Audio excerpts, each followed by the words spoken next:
What happens when the brightest stars in Korean drama suddenly stop shining? Today, we're diving into the surprising downfalls of some of Korea's most iconic actors. These are names that once dominated headlines, ruled rating charts, and captured hearts worldwide.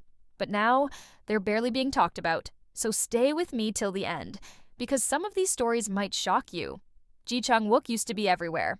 Back in 2010, he skyrocketed to fame with his lead role in Smile Again, a daily drama that crushed the ratings and even earned him the Excellence Award at the 2011 KBS Drama Awards.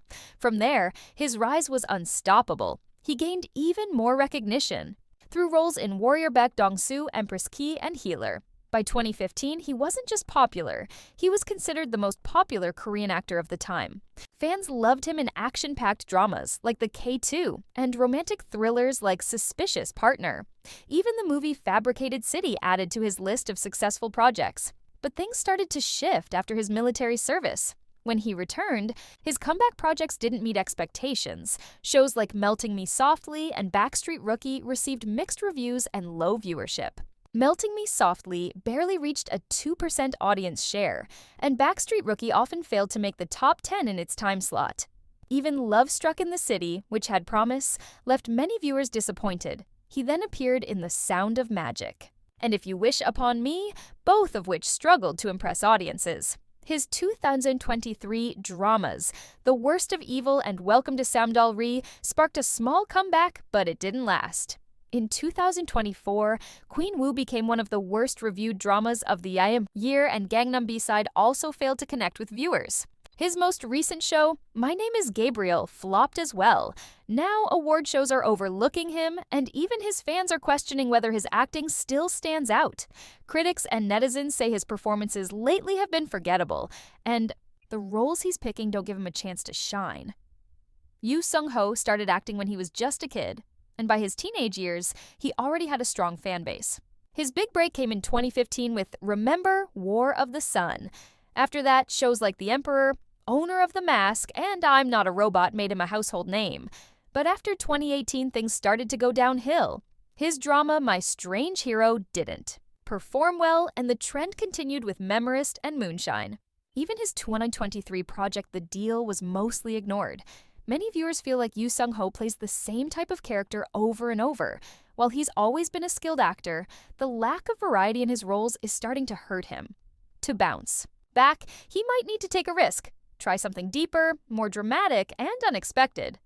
Lee Min-ho is one of the biggest names in K-drama history. His rise began with Boys Over Flowers in 2009, and it turned him into a global superstar almost overnight. He followed that up with popular shows like Personal Taste, City Hunter, and The Heirs. For a while, it seemed like anything he touched turned to gold, but starting in 2016, cracks started to show. The Legend of the Blue Sea got solid ratings but didn't live up to the hype. His post-military comeback drama, The King, Eternal Monarch, was a massive production, but it underperformed in viewership and received lukewarm feedback. Many started questioning whether Min-ho was choosing the right roles or just playing it safe. Some fans felt like he was stuck in a loop, always playing the same charming, mysterious lead. He did receive praise for his performance in Pachinko, where he played a more complex character, but in 2025 he starred in When the Stars Gossip, and unfortunately, it was a major failure. Critics slammed everything, from the writing to the pacing, and even blamed Min-ho's performance for lacking chemistry with his co-stars. Now, fans are wondering if he can reinvent himself or if his time as a top-tier K-drama star is over.